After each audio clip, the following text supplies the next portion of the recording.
अब तक मैंने आपको बताया कि कैसे स्वयं देवर्षि नारद ने हनुमान लला को एक नाम दिया। सभी रानियों ने ये जानना चाहा कि नीलकंठ का अंश कैसे किसी विष से प्रभावित हो सकता है। तब मैंने उन्हें बताया हनुमान लला के जन्म से पूरे सुमेरु राज्य में उत्सव की व्यवस्था होने लगी, परंतु दुष्ट वाली अब भी हनुमान के प्राण लेने के लिए व्याकुल था और राजमहल भी पहुंच गया। आज मैं आपको बताऊंगा महाबली हनुमान के बाल्यकाल से जुड़ी अन्य कथा। दूर हट, दूर हट। लो, भाग गई सारी कुदृष्टियां।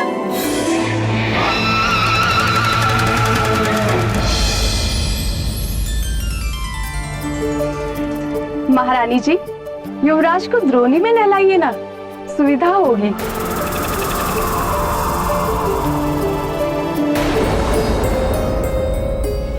प्रातः काल से आंजने मुझे कुछ भारी लगा।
हे शंभू,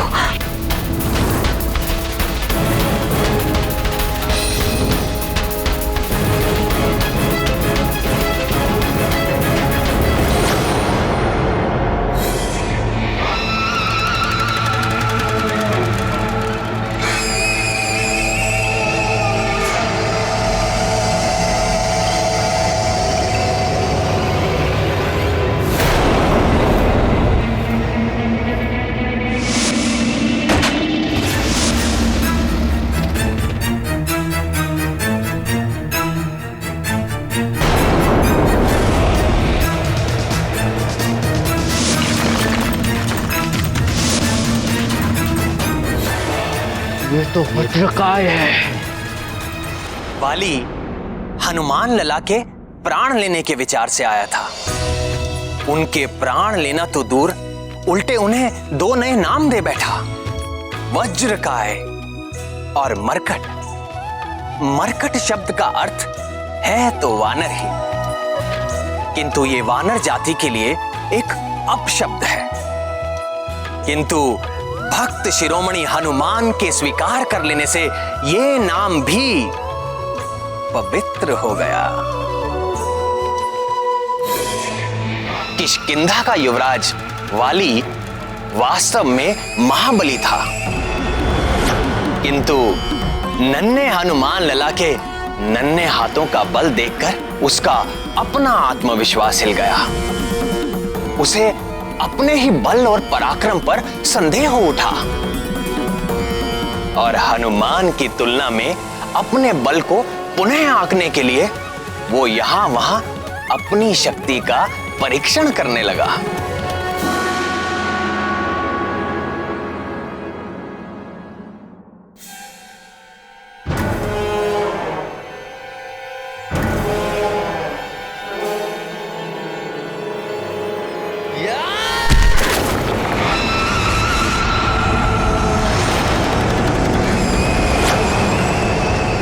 मैं महानतम हूं तो मुझ महानतम को अपने बल पर संदेह क्यों हो रहा है? 100 हाथियों का बल है मुझ में, फिर भी मुझ महानतम को ऐसा क्यों लग रहा है कि उस बालक का बल मुझ महानतम के बल से कहीं अधिक है? क्यों उस बालक का बल मुझे भीतर से भयभीत कर रहा है? क्यों? हर अहंकारी जब भी किसी संत महात्मा के सामने जाता है तो उसके अहंकार का भवन डोलने लगता है। वाली को भी हनुमान लला के आगे इसी संकट का सामना करना पड़ रहा था। बजरंग बली जैसे संतों में अहंकार नहीं होता ऐसा नहीं है, उनके भीतर मेरा ईश्वरीय अहंकार होता है, अर्थात अपने अहंकार से मुक्त होकर वो मेरे असीम ज्ञान, असीम ऐश्वर्य और असीम शक्ति के अधिकारी हो जाते हैं। जिसकी कोई सीमा ही ना हो उसकी कहां टक्कर होगी और कहां चोट लगेगी। इसी कारण हमारे हनुमान लला को चोट नहीं लगती। किंतु प्राण वल्लभ, हनुमान लला की ऐसी अद्भुत शक्ति देख अंजना और केसरी की क्या दशा हुई? चिंतित हुए, भयभीत हुए, सन्न हो गए। फिर स्मरण आया उनका पुत्र कोई साधारण वानर पुत्र नहीं है, वो तो स्वयं ब्रह्मांड नायक भगवान भोलेनाथ का अंश है। ये स्मृति आते ही ऐसा महान शक्तिशाली पुत्र पाकर वो बार बार अपने को धन्य मानकर सुखी होने लगे। फिर भी माँ तो माँ ही होती है, अपने पुत्र की रक्षा करने के लिए सदैव आतुर। इसीलिए अंजना ने हनुमान लला के बल की किसी से चर्चा नहीं की, पर सूर्य का तेज भी किसी के छिपाए छिपता है।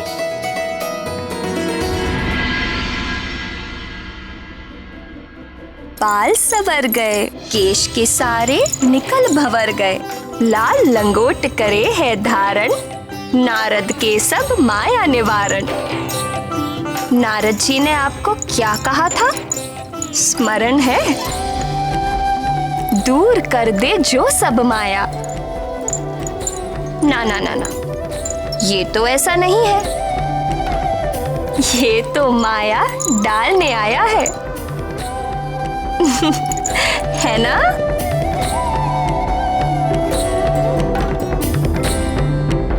देखो प्राण प्रिय, मैं क्या लाया हूं अंजने के लिए।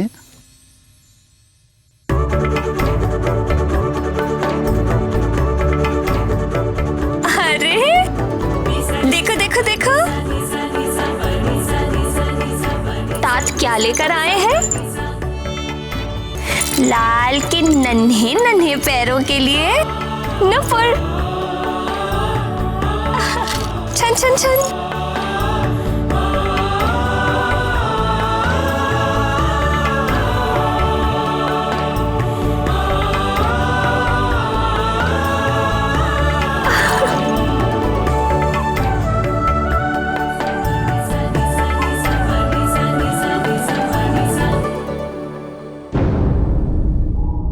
क्या कर रही हो प्रिय? देखिए ना, ये कंठहार खुल ही नहीं रहा और ये कुंडल भी। आप इन्हें खोल देंगे? कंठार कुंडल तो यहाँ पड़े हैं। ये तो आप लेकर आए हैं। ये जो इसके कंठ में है, इसके कर्ण में जो है, मैं उनकी बात कर रही हूँ। ये कैसा परिहास कर रही हो? आंजने के कर्ण में कोई आभूषण नहीं, देखो कंठ भी रिक्त है।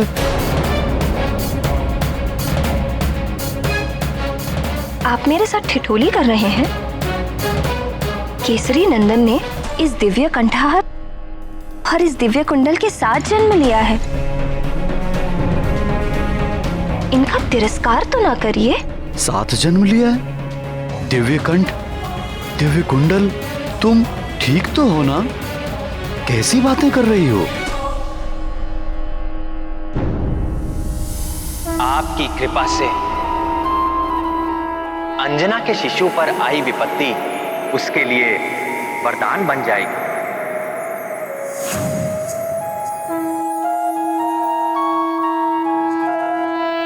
अगर ये वास्तविक है तो मुझे क्यों नहीं दिखाई दे रहा? ये दिव्य कर्ण और 2 कुंडल ना कभी दिखाई दिए थे, ना दिखाई दे रहे हैं। महादेव जाने आपको क्यों नहीं दिख रहे। मुझे तो निरंतर दिख रहे हैं और दिख ही नहीं रहे। मैं इनका स्पर्श भी कर सकती हूँ। मेरे लिए ये दिव्य आभूषण उतने ही वास्तविक हैं जितने आपके द्वारा लाए ये आभूषण। तुम्हें अवश्य कुछ हो गया है प्राणप्रिय। तुम्हारा स्वास्थ्य ठीक नहीं है। कहीं वो विष का दुष्प्रभाव तो नहीं? हे शिव शंकर, अब आप मुझे विक्षिप्त समझ रहे हैं। मुझे कुछ नहीं हुआ है, आप ही को कुछ हो गया है। आप मुझ पर अविश्वास कर रहे हैं। प्रणाम। देवगुरु बृहस्पति का शुभ आगमन हुआ है। युवराज को आशीर्वाद देने के लिए पधार रहे हैं। पितामह आए हैं, जाओ उन्हें शीघ्र लेकर आओ। जी महाराज। पितामह आ रहे हैं, ये सब हम बाद में देखेंगे। चलिए पितामह का स्वागत करें।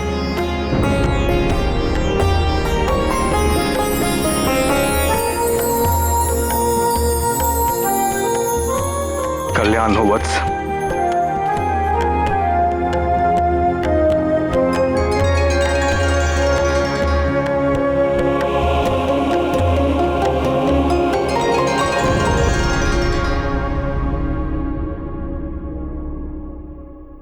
पुत्रवती भव।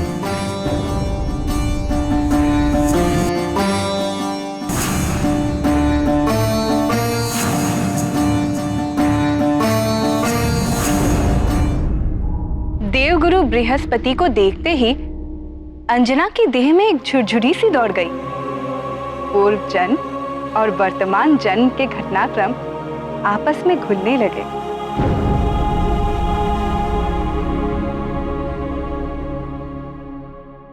क्या हुआ पुत्री, इतनी चिंतित क्यों हो? देवगुरु तो सर्वज्ञ है, वे सब जानते हैं। अंजना की मनोदशा क्या उनसे छिपी होगी? अंजना को सब कुछ बताकर शांत क्यों नहीं कर दिया? सुलोचने, जीव अपने पूर्व जन्मों के कर्मों को भूलता ही इसीलिए है ताकि वो उनके पीड़ादायक पाश से मुक्त होकर शांति और आनंद में रह सके। देवगुरु सर्वज्ञ है, जानते थे कि समय के पूर्व कुछ भी करना घातक सिद्ध हो सकता है। इसीलिए वो उचित समय आने पर अंजना को स्वयं ही सब कुछ बता देंगे। रत्नकुंडल, दीप्तिमते, कैसा अलौकिक शिशु है ये। आपका प्रपौत्र है। मेरा प्रपौत्र होने से अलग भी ये बहुत कुछ है, और उसका प्रमाण है इसका ये कंठहार और ये दिव्य कुंडल। मुझे कुछ हो गया है पितामह। मुझे ना तो ये कंठहार दिख रहा है और ना ही दिव्य कुंडल। चिंतित न हो पुत्र, इसका ये कंठहार और ये दिव्य कुंडल पृथ्वी वासियों में केवल उसकी माता ही देख सकती है। तुम्हारे अतिरिक्त जो भी इन कुंडलों को देख सकेगा वही तुम्हारे पुत्र का वो गुरु और स्वामी है। राम राम राम श्री राम राम राम राम राम राम राम श्री राम राम राम राम राम राम राम श्री राम राम राम राम राम राम राम श्री राम। जिसकी सहायता के लिए तुम्हारे दिव्य लाल का जन्म हुआ है। श्री राम श्री राम श्री राम श्री राम।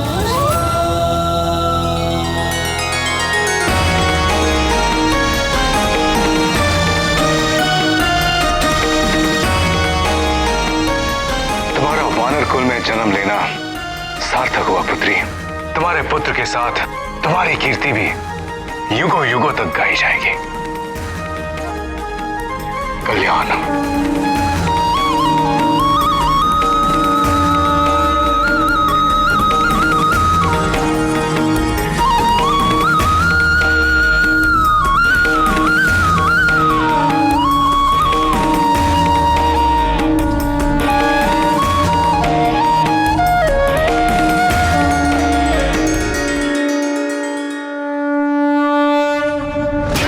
ये कैसे हो सकता है?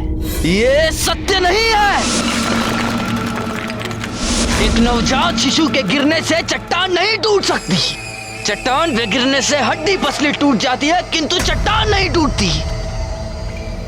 अर्थात मैं जागते हुए स्वप्न देख रहा था, मुझे धोखा हुआ था। नहीं, ये धोखा नहीं था। मुझ महानतम की आंखें धोखा नहीं खा सकती। अर्थात मैंने जो देखा था वो सत्य था। सत्य था वो। किंतु ये कैसे संभव है? कहीं उसका शरीर वज्र का तो नहीं बना?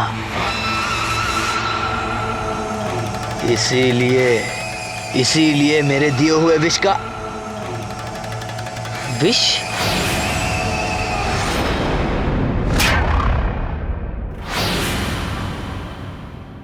कहीं ये उस विष का तो प्रभाव नहीं है? हो सकता है, हो सकता है। वैदराज!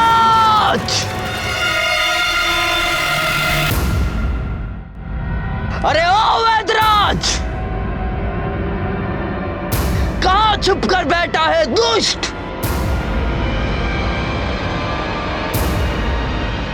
बाहर निकाल दुष्ट! मैंने कहा बाहर निकाल। या बाहर निकाल।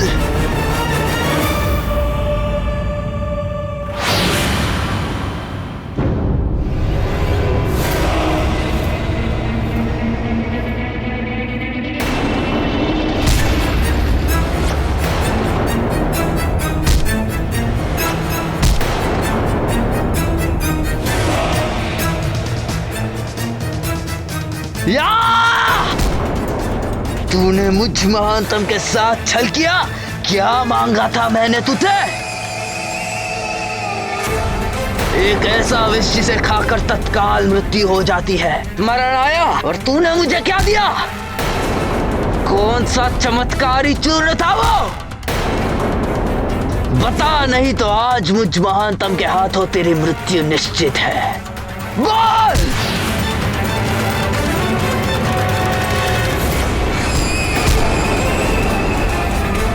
कपटी, तेरा विष खाकर तो मेरा शत्रु यमलोक नहीं पहुंचा, किंतु आज मैं तुझे बिना विष खिलाए ही तुझे पीट पीट कर यम के निकट पहुंचा दूंगा।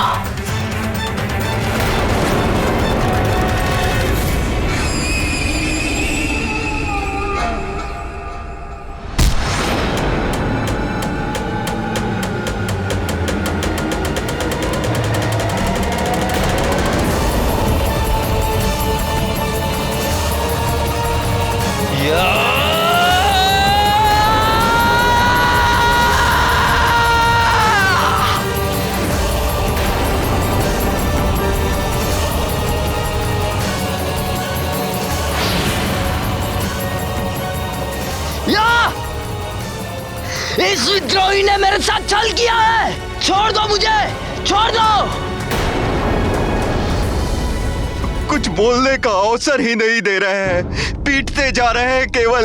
वो तो ऐसा भयंकर विष बना था जिसके स्पर्श मात्र से मेरी ये स्थिति है कि मैं अब तक तीव्र ज्वर से पीड़ित हूं। और आप कह रहे हैं कि उसने अपना कार्य नहीं किया।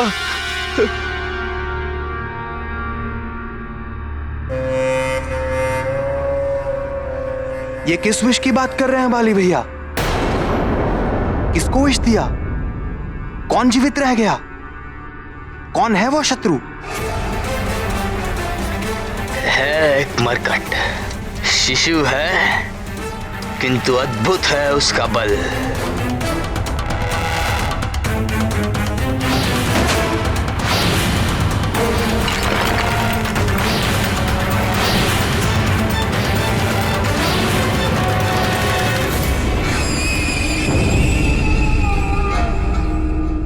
अब तक मैंने आपको बताया कि कैसे स्वयं देवर्षि नारद ने हनुमान लला को एक नाम दिया। सभी रानियों ने ये जानना चाहा कि नीलकंठ का अंश कैसे किसी विष से प्रभावित हो सकता है। तब मैंने उन्हें बताया हनुमान लला के जन्म से पूरे सुमेरु राज्य में उत्सव की व्यवस्था होने लगी, परंतु दुष्ट वाली अब भी हनुमान के प्राण लेने के लिए व्याकुल था और राजमहल भी पहुँच गया।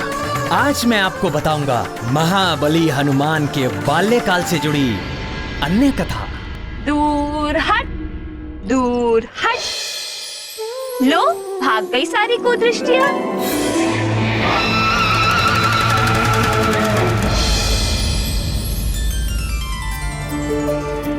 महारानी जी, युवराज को द्रोणी में नहलाइए ना, सुविधा होगी।